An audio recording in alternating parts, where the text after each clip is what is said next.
Cassius. He was a virgin, a gentle giant, lovingly referred to as the slob. Cassius had been Neil's family dog, following on from dear old dog Timmy, who called the neighborhood his own and used to follow Neil to school. Cassius couldn't have been more different. A Welsh border collie, he lived for the stick, and that was about all. The family dog, the children grown, his life less than exciting. Whether he was resigned to his fate was debatable, but I like to think that the arrival of myself, Peggy, and eventually Dizzy, livened things up for him. He was oblivious to all dogs. Even Tweety, the kestrel, failed to move him much. I remember one day towards the end when he took a positive liking to a leggy German shepherd. It was such a rare occurrence, I'd have liked to have let him fulfill his desires. It was, Neil assured me, a once-in-a-lifetime thing, but it was not to be. Bow was what he said, and he said it often. Down the hill and back again, stick, big stick, smaller stick, any stick. Bow, bow, bow, bow, bow, bow, bow. And on until you threw the stick and down he would go and back again, bow. Swimming in the ponds with Peggy and us, it was actually clean enough to do that in those days. And then the inevitable stick would be found, dragged ashore, sometimes with great difficulty. Bow! He used to curl up on the sofa at night very, very tightly. He could make himself Peggy's size, hoping we wouldn't notice he was there and make him get down. We knew. We just didn't mind. Eventually, I found out what really did it for him. And of course, it involved sticks. The drums. Neil used to rehearse his band in our basement flat, and Cassius liked nothing better than to flop himself right in front of those Ludwigs, settling down for a nice thrashing. Obviously, it spoke to some part of him. He was truly content just lying there for hours. Cassius found great happiness in his later days, was content to just follow along being part of everyone else's parade, up for whatever was happening. And there was a lot happening in those wild and crazy days, until one night he settled himself on the floor, listless, uninterested in food, and began his rites of passing. The heavens opened up the day he left us. They were burying Peter Sellers at Golders Green. My father was in town for all that it mattered. Cassius was my only interest. I sat with him on the floor, his head in my lap, gently stroking him, talking to him. The first of many passings I had been honored to attend. And late that night, his heart gave out. Shocking to see, not knowing now what I had learned. His body shook and twisted before he was at peace. I was uncertain what to do and powerless to do anything at the time. Mercifully, he was gone in a matter of minutes. This is not always the case, and something you must deeply consider when allowing your animal to pass on naturally. I have a lot of experience and no remedies that will help, but it is not the path for every creature. When Cassius was gone, our old Mr. Kipling van served as a hearse. It had been an ambulance, a refuge, and now took the remains of our old beloved doggie to his final resting place. My blessing was that he chose to be with me. Bow, bow, bow, bow, bow, bow, bow.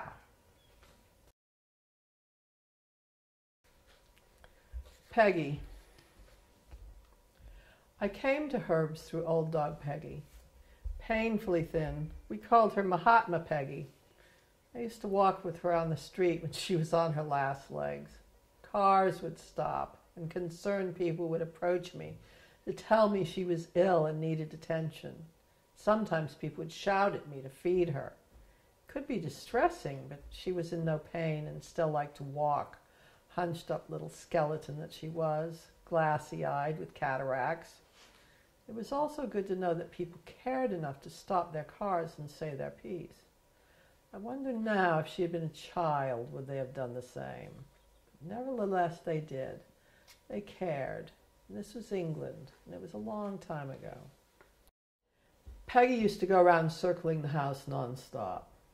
We reckoned she had Alzheimer's from the tinfoil she used to ingest, as she so loved eating garbage. And in her previous life, before finding me, she must have gotten a lot. Life was very different then, and not knowing what I do now, I used to leave her outside the corner shop when I went in. More often than not, I would come outside to find at least one person or more concerned that she was abandoned. "Whose little doggie are you?" they would ask, and she would milk it for all it was worth. She was really cool. She'd go anywhere with you, walking right by your side. She could totally hold her own and look after herself, no matter how large or threatening another dog. She was quite fearless until she heard the sound of a car backfiring, when she would take off and run like the wind. No one could catch her. I remember once, and only once, she ran straight under the front of a passing Mini and emerged from the other side, totally unscathed. I was shaking for hours afterwards. I felt terrible for the driver of the car, but that was Peggy, and those were different times. She was such a happy little dog, strong and robust, loving to run straight through the fields of tall grass, making rabbits pop up way over on the other side, or running round and round in circles that day in Hyde Park, or sitting with us in the little Maury pickup Neil had then with Cassius in tow, swimming in the ponds in Hampstead Heath, driving home up the little dirt path, Peggy and Cassius jumping over the tailboard and running back to the pond. Her little toenails painted Matisse green, sitting on the bar stool or at a dinner party. The guests too pissed to notice she wasn't without fur. And that time in the late night cinema when we brought her inside during bad company and she barked at the gunshots. The only time I ever saw her truly upset was that day we went to Brighton and we went for a swim. She was on the shore and kept barking while we were in the water. It was unlike her to be so upset. There were friendly people on the beach nearby, but we put an end to our swim. I realize now that it was around the time her kidneys were starting to give out. In Chinese medicine, this is linked to fear. She started peeing in her sleep here and there. I was really upset because it meant extra washing, and in my ignorance, and I was blessed with much, I didn't realize she was ill. At first I imagined she was doing it on purpose, that she was maybe angry with me. Then she began losing weight quite rapidly, drinking loads of water. Eventually I put two and two together and realized something must be wrong. The vet in those days cost £8. We didn't have £8, but we went anyway. We walked across Primrose Hill late on a Friday afternoon. The sky was dark. Light rain was falling. The vet told us she had kidney failure, and that was about it. He suggested we stop giving her meat and for some reason to try her on Valium for the pain and not much else. I knew this was useless as I'd tried it once before and it made her very hyper. I could see how her nose was cracked and dry and how painfully hunched she was in the glaring light of his office. I was determined to do something for her to help her, whatever it took. I remembered seeing a card for a herbalist at the health food shop, and I had recently bought a small paperback about herbs. There seemed to be herbs which could help Peggy, but I wasn't sure which ones. I rang the herbalist and begged him to come. It turned out he'd just qualified and was technically not allowed to treat animals, but I wouldn't give up, and he came anyway. And this is how I met Christopher Headley. Very tall, very shocking, then ginger hair and beard, very kind, equally gentle and wise. Without doubt, the greatest diagnostician I've ever encountered. He took one look at old dog Peg and gave me some gravel root to reduce the pain and inflammation. I'm sure there were other things as well, but the gravel root is what stays in mind. Within days, Peggy was pain-free, and even more amazing, within weeks she'd sprouted a whole new nose, black as a button, shiny and moist. It was truly a brand new nose. I began feeding her on people food then, rice and vegetables, which she enjoyed, and she seemed very happy. The Alzheimer's increased.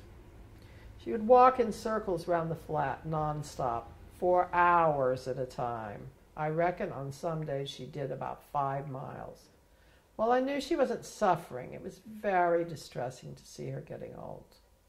On a good day when I woke, she would only have peed where she walked, but on a bad day she'd have trailed around a big pile of poo. Once she got her head nicely wedged through the rung of a ladder. She just stayed there in place until Neil removed it. She then continued in her circle. I used to get very upset and shout and cry. Like when she fell over in the garden and would lie there upside down until I came and righted her. It seemed so hopeless, so sad, so what's it all for? And everyone had some comment about how I should put her out of her misery.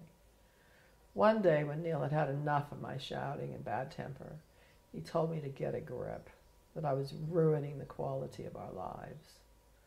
I am still so very bullheaded and stubborn, but something he said rang true, and I knew right then I had to change. I began to enjoy the days I had with Peggy. I would recall all the wondrous years we had together, and I began to consider caring for her, however long we had, as an honor bestowed upon me by Peggy and the universe. This must have been my first glimpse of what was to come, but it changed everything. I realized that her gradual fading had a reason and was not just some random and meaningless bit of life's cruelties, even though I knew then that nothing then compared to what I had learned. I must have begun to feel that I would eventually know the answer. What I knew for certain then was that Peggy was happy, Alzheimer's and all, endless circles and all. She was happy. She wasn't in pain. She loved her food. She loved us. She had a whole new nose, and she was not ready to go. No matter how painfully thin and frail she looked, no matter how people recoiled at the sight of her, how they never seemed to tire of telling me that I was cruel and that I should have her put down.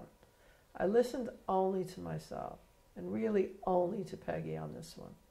I knew she wanted to be cremated when the time came, that she never wanted to lie in the cold, cold ground as she saw it.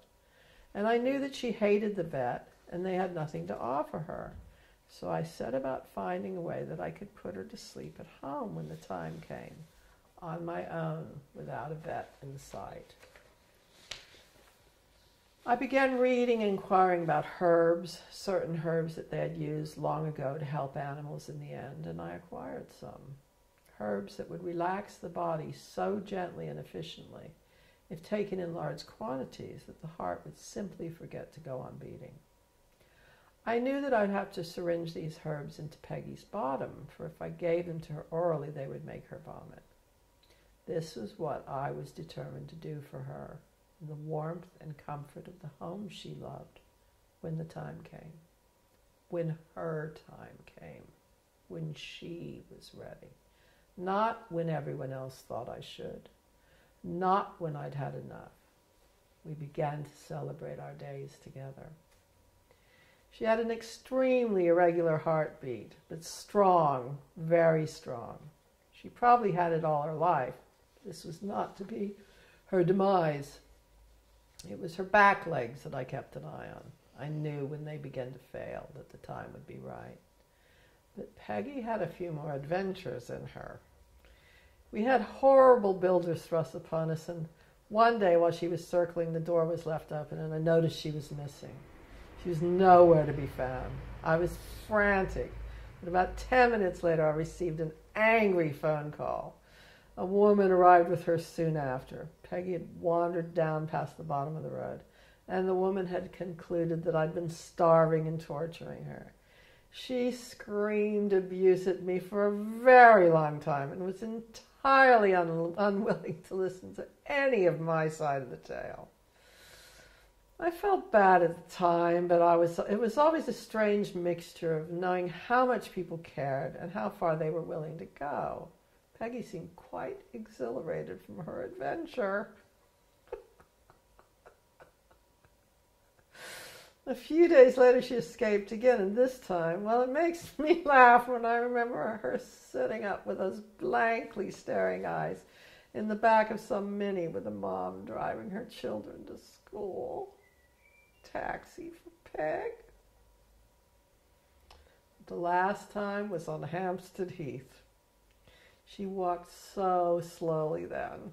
She didn't need a lead. We were both fast walkers, and we had to go very slowly to accommodate her. We used to moan about her pace, but we were committed, and she still loved to walk. And then, in a moment, up on top of the hill, overlooking the 3 ponds, something spooked her, and she took off. This hunched-up skeleton of an ancient wizened baby took off like the proverbial bat out of hell, up towards the ponds, Neil racing after her, and he is fast and strong, but no match for her on that day, on until they were no longer visible. It was funny to watch them from where I stood, Neil as big as he is, chasing this small white dog and not being able to catch her. When he finally returned, and it was a while, with Peggy in his arms, he was well pissed off. But we remember it fondly now. Peg's last stand, and what a stand. You'd have never dreamed she had it in her. Yes, you can teach an old dog new tricks. When Peggy was what we reckon was about 17, we got access to a doggy door. It wasn't the new light plastic kind either, but an old-fashioned hinged plywood flap, and it made a hell of a racket. We held it open for her, and she obliged. After a few dry runs, she quickly mastered the concept. It was probably winter, and we were concerned about drafts, or I might have had the wisdom to prise it open for her, but somehow, when she wasn't going in circles, she managed. She liked it outside, and I wanted to have access, but it could be a problem if she fell over. Sometimes she would be stuck on her back, legs waving and wiggling in the air, letting out tremendous yelps, till I would rush outside to help her, usually at night, usually when it was raining or very cold, and mostly when I had been fast asleep. I remember one day lying in the sun on Primrose Hill, when I just had a feeling and rushed home to find her upside down and yelping. The woman upstairs who shared the small garden with us at the time told me she'd been like that for a while, and she just stood there and watched, even though Peggy was famously friendly and knew her well, and she was obviously in need of help. Impending death really does repel some people, and a lot more talk about how I should put her down. I was always watching for the signs. Loss of interest in the all-consuming food, it never happened, or a significant change in those wobbly back legs. Shortly before she left us, she was lying on the sofa under a blanket. She loved to curl up underneath. When she somehow got too much blanket and too little air, her breathing was practically non-existent. I was certain the end had come. How fitting that she would smother herself with a warm blanket she so loved. I ran to get Neil and tell him it was time. We wept buckets and played Here Comes the Sun for her while she lay there so still, barely breathing. But then, after giving us the opportunity to grieve for an hour or so and face the reality that she wouldn't always be with us, and I can remember well my first realization that that might be the case, and I used to wonder and muse on whether I'd actually be physically capable of surviving life without Peggy. So great would be the shock of her loss. Well, up she popped, right as rain, well, right as she could be, seemingly once again well invigorated by her experience. She had no doubt been to the other side, but decided that she was not quite ready yet, while we had been given a proper dress rehearsal for the inevitable. It was wonderful having her back, all radiant and panting. We felt a tremendous release, having let out so much of our sorrow. I have seen this happen many times with patients, as if they're giving us the opportunity to let go of a lot of it prior to their departure. And then one day she was standing in the garden, and I saw her begin to move. I thought those back legs seemed a little wobblier and a little less controlled. I knew the time had come. I rang up her friends and we had a little tea party for her. And as she ate cupcakes, we said our goodbyes. It was really lovely honoring her in this way, and of course her honoring us. But it was time, and it was between Peggy and myself. I thought she would be gone in minutes. I remember closing curtains and placing her in towels and filling plastic syringes with the necessary herbal tinctures. This was not how it went. I explained to her what I was about to do, and she was obviously ready and willing, and I gently squirted the herbs into her bottom. She didn't mind at all. I waited, tears in eyes. At first you could see her body totally relax, and then she perked her head up, looking around like she was seeing clearly for the first time in ages. Next thing I knew, she got up, walked out the back through the dog door, and stood in the garden sniffing the air. She looked amazing, young and vital, her eyes clear, her legs supporting her. You could see the young Peg, the one that chased rabbits in the high brush. We were together and enjoying these moments. She was with us all through the night. We lay on the bed together, myself and Neil, with Peggy next to me, and Dizzy curled up tight next to her, watching, always watching. Occasionally I would give her a little more of the herbs, and she responded gratefully. You could see her traveling and reflecting on all our time together. And as she became younger and younger, she would let out a few excited little barks, like when she was a puppy. We held each other in that place all night long. Dizzy never left our side. Finally, in the morning, at about 11 a.m., my gentle and beloved Peggy quieted her breathing and slipped away. And that heart of hers, ever so strong and irregular, well, it didn't stop beating for a good 10 minutes after she had ceased her gentle breathing. We lay her in state. We couldn't believe she had gone. We were sad and traumatized, but we had also shared the most joyous experience. Her passing was beautiful and loving, and I will always cherish the opportunity I had to give her the passing she wanted. My beautiful, glorious Peggy doggy. After a few hours, we got up the courage to drive her to the RSPCA to be cremated. And I remember how they were really shocked that we gave them a £5 donation in her memory. It was a lot for us at the time. It seemed only fitting for our beloved girl. We drank a lot that night, and we cried and played songs like Hey Packy by Loudon Wainwright. Some folks wonder why they were born. They ain't never been swimming with a dog in the morning.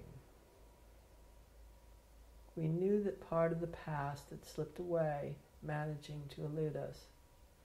I didn't know then what I know now, but I felt I would see her again. And I knew without question that she had no fear, that she welcomed the transition, and that she had taught me lessons so precious, lessons I would never forget.